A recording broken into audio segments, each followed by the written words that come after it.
இன்னைக்கு காலையில் எழுந்ததும் கிச்சனுக்குள்ளே போயிட்டேன். கிச்சனை போய் பார்த்தா நீட்டாக தான் இருந்துச்சு. ஆனால் நைட்டு உடம்பு சரியில்லைன்னு பாத்திரம் விளக்காம விட்டுட்டேன். அதுக்கப்புறம் காலையில் விளக்கி முடிச்சுட்டு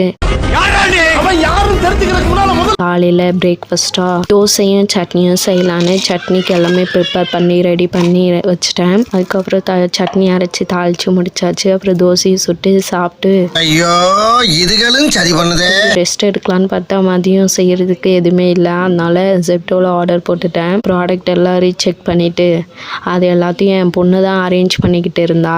எனக்கு அவள் தான் ஹெல்ப் பண்ணிட்டு இருந்தா.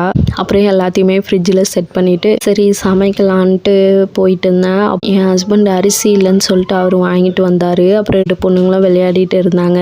சரின்ட்டு இப்போது குக்கரில் என் ஆயில் ஆல் ஸ்பைசஸ் போட்டு ஆனியன் போட்டு நல்லா வதக்கிட்டு இஞ்சி பூண்டு பேஸ்ட் போட்டு அப்புறம் தக்காளி போட்டு கொஞ்சம் கரம் மசாலா, மஞ்சத்தூள், சில்லித்தூள், அப்புறம் பிரியாணி தூள் இதெல்லாம் போட்டு நைட்டே ஊற வச்ச பட்டாணியும் போட்டு தண்ணியை ஊற்றி நல்லா கொதிக்க வச்சதுக்கப்புறம் புதினாவும் போட்டு கொதிச்சதுக்கப்புறம் ரைஸை போட்டு அதுவும் நல்லா கொதிச்சதுக்கப்புறம் 2 விசில் வர வரைக்கும் மூடி வச்சுட்டேன். 2 விசில் வந்ததுக்கப்புறம் ஓப்பன் பண்ணி பார்த்தா ரைஸ் சும்மா சூப்பராக வெந்து பலன்னு இருந்துச்சு. அது கூட அப்படியே பச்சடி வச்சு அந்த ரைஸை எடுத்து சாப்பிட்டா சும்மா வேற லெவலுங்க. நீங்களும் உங்கள் வீட்டில் ட்ரை பண்ணி பாருங்கள். சிம்பிளாக ஈஸியாக செஞ்சு முடிச்சிடலாம். சரின்ட்டு நைட்டும் அப்படியே மாடி மேலே போய் என் பொண்ணுங்க கூட அப்படியே ஜாலியாக விளையாடிட்டு இருந்தோம். அவங்க அப்பாவும் பொண்ணும் சேர்ந்து ரன்னிங் ரைஸ் ஓடிட்டு இருந்தாங்க.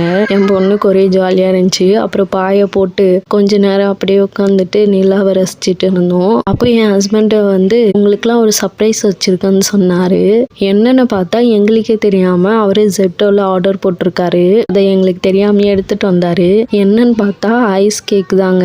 என் பொண்ணுக்கு ஒரே ஹாப்பி. இதை பார்த்த உடனே அவளுக்கு இது ரொம்ப பிடிக்கும்.